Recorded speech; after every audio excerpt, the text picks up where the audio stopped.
ఉమ్మడి మెదక్ జిల్లాలో ధాన్యం కొనుగోలులో సమస్యలు తగ్గడం లేదు. గన్ని బ్యాగులు, వాహనాల కొరతతో రైతులు ఇబ్బందులు పడుతున్నారు. రోజుల తరబడి కొనుగోలు కేంద్రాల్లోనే రైతులు నిరీక్షిస్తున్నారు. ఎవరు డబ్బులు ఇస్తే వారి ధాన్యాన్నే కొనుగోలు చేస్తున్నారని, డబ్బులు ఇవ్వకపోతే పక్కన పెడుతున్నారని రైతులు ఆరోపిస్తున్నారు. కలెక్టర్ వచ్చి చెప్పినా మార్పు లేదని రైతులు వాపోతున్నారు. ఉమ్మడి మెదక్ జిల్లాలో ధాన్యం కొనుగోలుపై మరింత సమాచారాన్ని మా ప్రతినిధి పివి రావు అందిస్తారు. ఉమ్మడి మెదక్ జిల్లాలో ధాన్యం కొనుగోలు నత్తనక నడుస్తుంది. ఎక్కడికక్కడికి స్టాకు ధాన్యం తీసుకొచ్చి మనం చూస్తున్నాం. ట్రాక్టర్లలో తీసుకొచ్చి పెట్టుకొని రోజుల తరబడి పడిగాపులు కాయాల్సిన పరిస్థితి ఏర్పడుతూ ఉంది. లారీల కొరత, అదేవిధంగా గన్నీ బ్యాగుల కొరత అయితే తీవ్రంగా వేధిస్తూ ఉంది. రోజుల తరబడి ధాన్యం తీసుకొచ్చిన కళ్ళాల్లో ధాన్యం అంతే మిగిలిపోయింది. కళ్ళాల్లోంచి తీసుకొచ్చిన ధాన్యం కూడా కొనుగోలు చేసేవారు కనపడక రైతులు దిగాలుగా రోజుల తరబడి రాత్రి భోగాలు ఇక్కడ పడిగాపులు కాయాల్సి వస్తుంది. మనతో పాటు ఇక్కడ రైతులు ఉన్నారు. మన కొనుగోలు సెంటర్లో ఉన్నాము. సంగారెడ్డి జిల్లా కేంద్రంలో కొనుగోలు కేంద్రం దగ్గర ఉన్నాము. వారితో మాట్లాడే ప్రయత్నం చేద్దాము. చెప్పండి, నిన్న మేము వచ్చి మీతో మాట్లాడిన తర్వాత జిల్లా కలెక్టర్ కూడా ఇక్కడికి వచ్చాడు. మీకు ఏం హామీ ఇచ్చాడు? ఏమిచ్చాడు?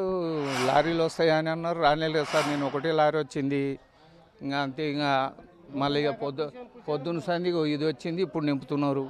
ఇక 3 రోజులు అవుతున్నది. కిరాయి బండిలు తీసుకొచ్చినాం. వాళ్ళు రోజు వెయిటింగ్ ఛార్జ్ చేస్తారు. మాకు ఒక్కటి కాదు సార్, చెప్పాలంటే రైతులం చాలా దుఃఖపడుతున్నాం మేము. ఒక్కటి కాదు, నాటేసిన స్థానం సురువు చేస్తే దాని తోలి దాకా కూడా బాధపడాలి. దాని ఏం మిగులుతున్నది సార్? కన్నీరు మిగులుతున్నది. ఆడ మిగిలేదు ఏం లేదు. ఆడ పంట నింపేందుకు డబ్బులే, చేసేందుకు డబ్బులే అన్నీ.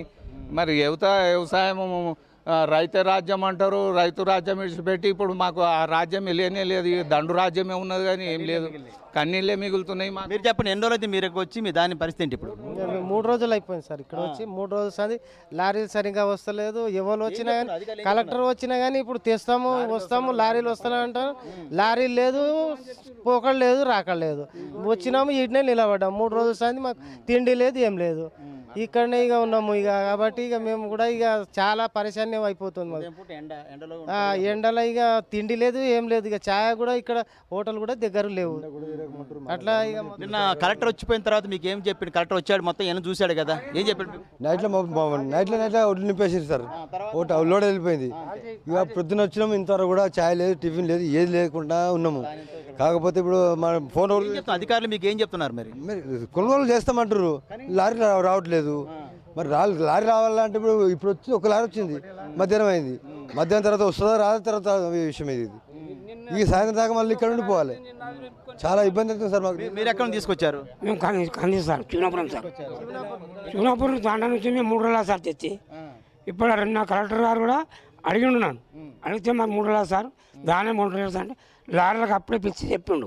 లారీలు ఒక్కటి కూడా ఉండదు ఇంట్లో, అన్ని లారీలు ఖాళీ కావాలి సాయంత్రం పనులు. అధికారులు పట్టించుకుంటలేరు, చిన్న అధికారులు. వాళ్ళు చెప్తే కూడా పట్టించుకుంటలేరు. చెప్పి ఒలిరి మేమే వెళ్ళిపోండి అన్నారు. వెళ్ళిపోయినాక బండి తను దాచిపెట్టి 3 గంటలు రాత్రి నింపుకొని పోతున్నాం సార్ ధాన్యం నైట్. ఇది వీళ్ళ అధికారులు రాజకీయం ఇదేనా? రైతు రాజ్యం ఇదేనా? దేవేంద్ర రెడ్డి రాజ్యం? పరిస్థితి రైతులందరూ అయితే తీవ్రమైన ఆవేదన వ్యక్తం చేస్తూ ఉన్నారు. గత కొన్ని రోజులుగా మీ ఇక్కడ ధాన్యాన్ని కళ్ళాల్లో తీసుకొచ్చి ఇక్కడ పెట్టుకున్నాము, కొనుగోలు చేస్తామని చెప్తున్నారు. నిన్న జిల్లా కలెక్టర్ కూడా ఇక్కడికి వచ్చాడు.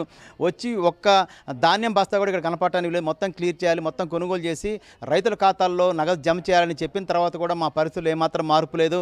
మొత్తం జిల్లా వ్యాప్తంగా, ఉమ్మడి జిల్లా వ్యాప్తంగా కూడా ఇదే పరిస్థితి ఉంది. ఎక్కడికక్కడికి లారీల కొరత అయితే మాత్రం వేధిస్తూ ఉంది. రైతులు ఆరుగాలం కష్టపడి తమ పండించుకున్న పంట ఏ క్షణం వర్షం వస్తుందో, ధాన్యం తడిచిపోతుందో తెలియని పరిస్థితిలో ఉన్నారు. మనం చూస్తున్నాం, లారీలు అయితే మాత్రం బయట ట్రాక్టర్లు అయితే మాత్రం ఆ విధంగా ఉన్నాయి. ఏ మాత్రం అకాల వర్షాలతోని ఆ ధాన్యం మొత్తం కూడా నీటి పాలయ్యే పరిస్థితి కనిపిస్తూ ఉన్నాయి. కొన్నిటి మాత్రం టార్పులను ఇచ్చారు, మిగతా వాటి మాత్రం ఎక్కడ కూడా టార్పులను లేని పరిస్థితి. వచ్చిన ప్రతి ధాన్యం కూడా వర్షం కురిస్తే మాత్రం ధాన్యం మొత్తం కూడా నీటి పాలయ్యే అవకాశం ఉంది. కాబట్టి ఇప్పటికైనా అధికార యంత్రాంగం స్పందించేసి తమ యొక్క ధాన్యాన్ని కొనుగోలు చేయాలని రైతులైతే మొరబెట్టుకునే పరిస్థితి ఇక్కడ మనకు కనిపిస్తూ ఉంది. జిల్లా కలెక్టర్ వచ్చి చెప్పిన తర్వాత కూడా పరిస్థితుల్లో మార్పు లేకపోతే మా పరిస్థితి ఏమిటి అని కూడా రైతులు ఆవేదన వ్యక్తం చేస్తున్నారు. ఎప్పటికైనా జిల్లా అధికార యంత్రాంగం, కింది స్థాయి అధికారులు స్పందించేసి తమ ధాన్యాన్ని సకాలంలో కొనుగోలు చేయాలని, అకాల వర్షాల పాలు కాకుండా మా ధాన్యాన్ని కాపాడాలని రైతులు ఇక్కడ వేడుకునే పరిస్థితి, దుఃఖంతో తమ యొక్క ఆవేదన చెప్పే పరిస్థితి ఇక్కడ కనిపిస్తూ ఉంది. కెమెరా పర్సన్ వినోద్తో పీవీ రావు 10 టీవీ సంగారెడ్డి నుంచి.